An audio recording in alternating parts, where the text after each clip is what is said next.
Hello, I'm Derek Abbey. I'm a Marine Corps veteran, president and CEO of Project Recover, and a member of the GI Film Festival San Diego's Advisory Committee. Thank you for joining us for Dreams of the Black Echo. With us is Dave Hansen, the executive producer of the film, and Phil Tuckett, the director of the film. Thank you both for being here tonight. Thank you.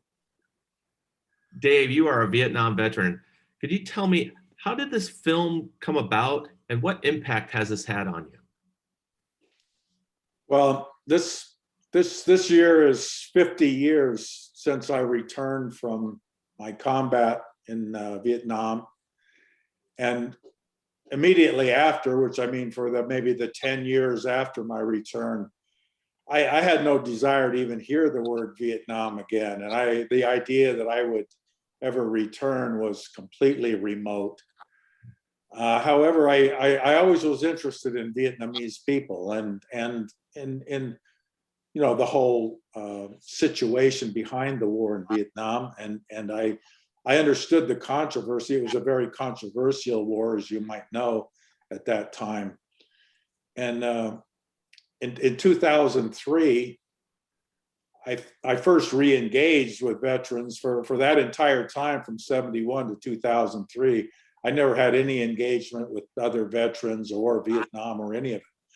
But I made a return trip with another pilot friend, and we went to Quezon, where we both had engaged in our most serious combat. And that led to events where we returned for some tree planting with an organization that was introducing former veterans. And so finally, it led to this event when I met Phil and we discussed this idea. And I think the remarkable part about this experience was the engagement of young people, both young Vietnamese of the 19, 20, 21-year-old age, and young American veterans from Iraq and Afghanistan and others involved in finding out what's going on in Vietnam now and what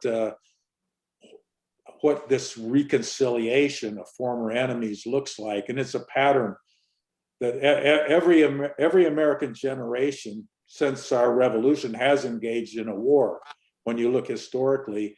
And in every case, we have reconciled with that enemy, starting with Great Britain and France, Spain, and on to Germany and Japan. So now that process is pretty much complete with Vietnam. And what this film, I hope the question it begs is, how does that relate to the present time and the wars that have most recently been engaged in? And those are open questions that we hope this film will raise in other people.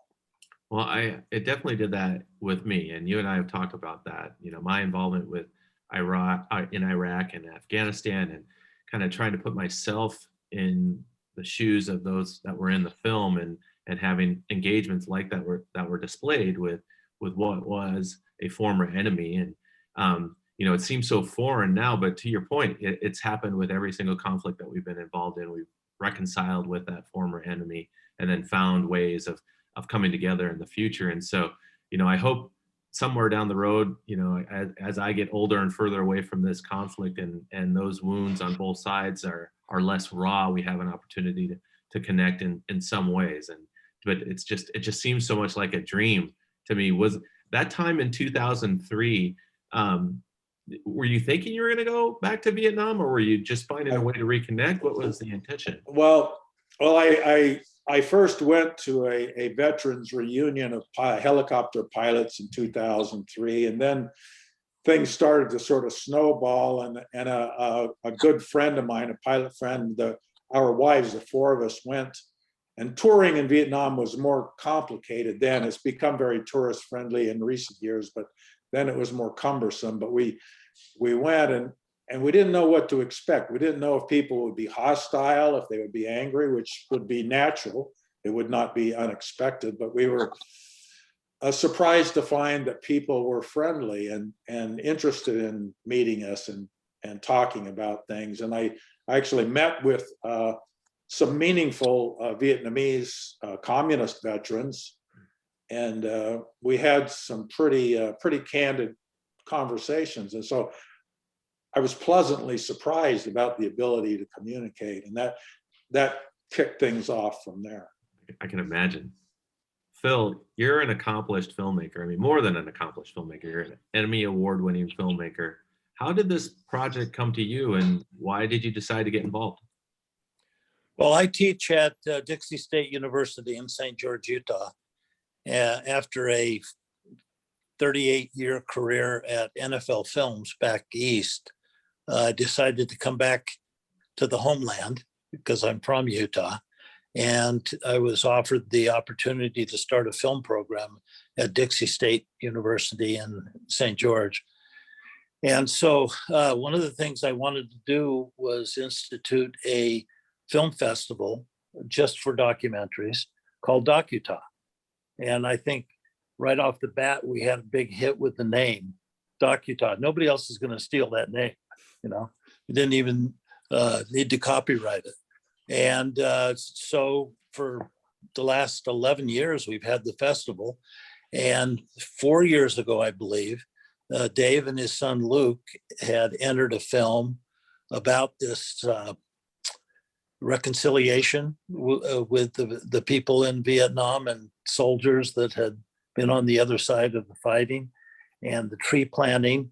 And we loved the film. We had it in the festival. It was very popular.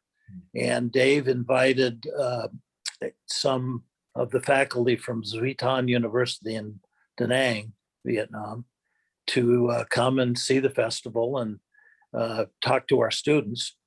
And I was in class with a group of students, and one of the professors showed a clip of a film that they were working on called Silver Swallows.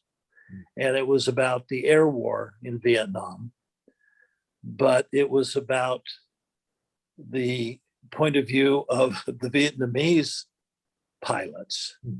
And that doesn't seem like it would be that big a deal, but I was watching it and I was kind of angry, you know, because they were talking about how wonderful it was to shoot down American planes, you know, the greatest Air Force in the world, and they had a bunch of beat up MiGs. And just, I guess, my competitive nature and the fact that I had been told over and over and over that, you know, everyone else in the world better look out for us, or whatever the warmongering thought would be. And that little bit of anger passed, and I thought, this is so wonderful to see the other point of view.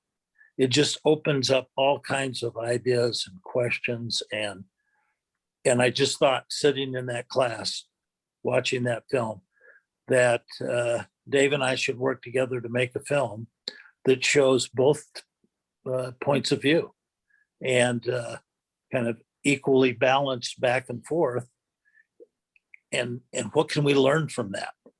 So that's where it came from. And the title came from the fact that Black Echo was the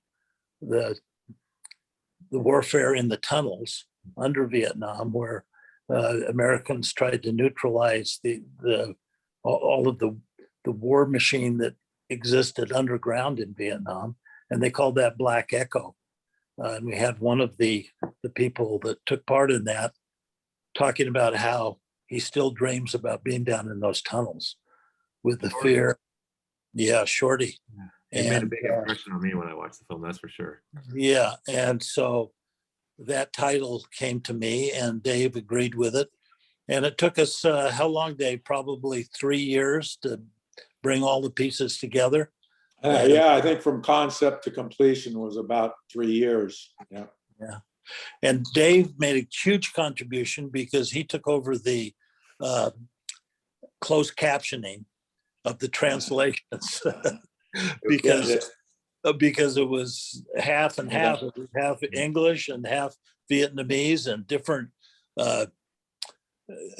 dialects in Vietnam. And oh my goodness, it was such a mind-blowing thing to try and tame that, and Dave did it. Well, that was an artistic decision we made. That we were going to present it with the closed captions, with the subtitles in both languages, as part of the film, not an option. It's part of the film, so that clearly a mixed audience or both audiences could watch. But getting translations of all those kinds of terms and so forth is trickier. And over the years, I've learned a little bit of Vietnamese. Vietnamese for English speakers is a very difficult language, but I've managed to learn a little bit, enough that I could. We employed different people to help in translating, and then a shop in Chicago to put it on. But it was very helpful that I was able to understand it, because I could make sure the timing was correct and so forth. But that was a pretty time-consuming piece of it. But we're kind of proud of how that turned out. I can imagine, and we saw a little glimpse of your Vietnamese in the film. Yes. Yeah, horribly accented, but I've become understandable to a few people. Phil, Yeah, he was always a person of great delight to cab drivers, because their reaction was always really humorous when Dave would start into his descriptions, and they understood what he was saying, but I guess it was the accent, the way he was saying it was, quite a shock to a native speaker of the language, but it was fun. Dave was a great traveling companion. He had been there. I'd never been to Vietnam, and we had, restaurants eating stuff we didn't know what it was, and out in the jungles, and it was one of the highlights of my life. And I love Dave dearly, because he is such a warm, open person that he's taught me a lot about being a better human being and looking at the other side of the equation instead of just focusing on what I believe. Well, Phil, your film had a similar impact on me. Watching the communist Vietnamese sing their songs literally about fighting Americans filled me with a number of mixed emotions and thoughts. But it did result. My wife and I watched the film together, and we probably talked about the film for an hour after finishing watching it, just the different topics of it. How this relates to me and veterans from my era and things like that. So very, very job well done. We have some questions that are coming in from the audience I'd like to ask. Ben asks, did you notice any differences between U.S. veterans who wanted to return and those who didn't or don't want to return? And I guess yeah, Dave, why don't you take that? Yes. Because there are many veterans of my age, Vietnam veterans, who have no interest in returning, and the interest in returning and reconciliation with former enemies is a very personal matter. I mean, all of us who have been in combat have to process that for the rest of our lives, basically, is my opinion. And how you do it is a personal matter. For some of us, that return and that reconciliation is useful. For some others, it is not useful, or they don't want it, and I can respect that. But I did notice there's one guy, a Marine in the film, Bruce, who and he told Lewin, the young Vietnamese, that Lewin asked him, well, could you ever like Vietnamese people? And basically said, well, no. I think the country sucks and the people suck, and that's it. I mean, I respect him for being honest. He was being, but however, Phil will attest to this. When we had the Q&A after the premiere of the film, he wanted to stand next to Lewin, and later he's offered to sponsor him to come to the U.S. and all this kind of stuff. So although he didn't change his rhetoric, I think it opened his viewpoint quite a bit to actually meet some young Vietnamese people. An incredible amount to process in the moment, and so it took some time, and who knows? I mean, it's been 50 years, but what's going to happen in the next year, 5 years? Who knows? And like I said, personally, I don't know how I'll feel as time passes. I'm certainly not ready to move back or take a trip back to the Middle East, or definitely not pay for it myself. But what the future holds, who knows? But when that moment arrives, I can imagine that'll be a lot to process for a lot of veterans from my era. Related Derek, one more point on that is the young man Lewin I could see what was coming. And I pulled him aside and said, hey, you don't have to subject yourself to this, because I kind of knew what would happen there. And he was just so courageous. He said, no, he said, this is the kind of thing we need to talk about. And he went right over there and said, can you ever like anyone again, not knowing, what the answer would be. So I gave him a lot of credit. And maybe he's the example of the young Vietnamese person who is not so hammered into a point of view or a status that he can't be open to that.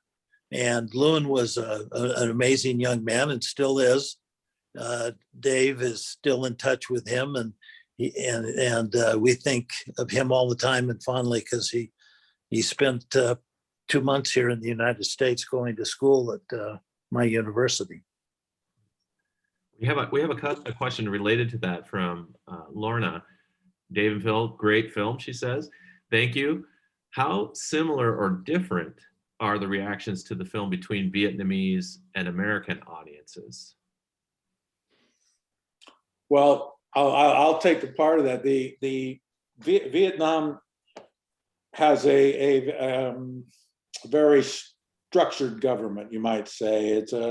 And they have to have a lot of approvals before they can show any kind of films related to the war. And so this film has not been publicly shown in Vietnam, although they are still in the application process to do so. It has been shown privately, and the Vietnamese that I have been with who have seen it have enjoyed the film, because for Vietnamese, the war is over. It's really over and long over. And the communist government line is, hey, we're going to look to the future and not the past, which I think is a correct and enlightened viewpoint, actually. And so I believe they're going to enjoy the film at someday when the bureaucratic elements there allow it to be shown. Yeah, another perspective that we're not quite familiar with, right? It's very different than our situation here. I mean, I told Phil, I had the hardest time telling Phil, when we were in Vietnam, we had not gone through the whole approval structure in Hanoi and all that, because that takes years to get approvals from Hanoi for such a thing. And so we really were working on a film about tourist sites and Quai Son being a site for tourists to visit and so forth. And Phil started talking to the film crew about the different viewpoints of people in the war and all this and that. And I rushed up to him, because everybody was getting, the few people who could understand English well enough to know what he was talking about were getting nervous. Like, Phil, stop. No, we're not, that's not what the film's about. The film's about visiting tourist sites, because it's a different situation there from the viewpoint of government control. Yeah, I come from the NFL where it's all aggression. It's like, hey, why can't we do this? I'm going to go out and knock somebody on their butt. And you don't do that in Vietnam. And Dave very nicely said, realize where you are and let's not have a problem here. It was fun. Because as I say, I love Dave, and he helps me be my better self when I get carried away a bit. Well, Phil, having been a San Diego charter, it's serendipitous that we have you now back in San Diego, even if it's virtually for the GI Festival San Diego. Ross offers a comment worth sharing. I just wanted to thank you for this beautiful film. It reminded me so much of my experience when I went back to Trang Bang, Vietnam in 2015. I was amazed and thankful for the generosity and genuine empathy and compassion I felt from the Vietnamese people and Vietnamese soldiers who fought in the war. It was and remains a truly reconciling moment in my life. You're having an impact. I think people are finding this, and it's occurring across generations. I think we have time for one more question. We've got about one minute left, and I'll ask you, Dave, what parallels can be made between the Vietnam War and today, and what are those lessons that we can learn? I think the most important element to bring this into present time is your generation, Derek, and those Iraq and Afghanistan veterans for whom it may be useful to reconcile. And I hear it said quite often, oh, well, that's impossible. It's different. I mean, in Vietnam, these guys, oh, you old duffers can go back and that's all great. But it's all different here. There was all this hate and religion. And all I can say is at the time that I left Vietnam, there was fully as much hate between the parties as there is now between any parties in the US and the Middle East. And the idea that we would ever go back or they would ever let Americans come back was completely remote. It's fully as remote as it must seem to you now, because really the war in the Middle East isn't really over. I think for this reconciliation to occur, the war must be over. And we're not quite even to that point yet, but I'm pretty sure that when that point comes and goes, that this pattern that's been our nation's pattern for 150 years or 250 years or however long here will probably play out again. Well, this film had an incredible impact on me, and no doubt on the rest of the audience that's seen it up to now, and I know many more in the future. So I want to thank you both for your time today. It's been a pleasure talking to you and sharing a little bit more behind the scenes of what went into this film. So thank you both. Thank you both. Thank you, Derek. Thank you very much. There are plenty of great films in the festival. Tomorrow is the last day for online showtimes. Video on-demand rentals continue though through the middle of next week.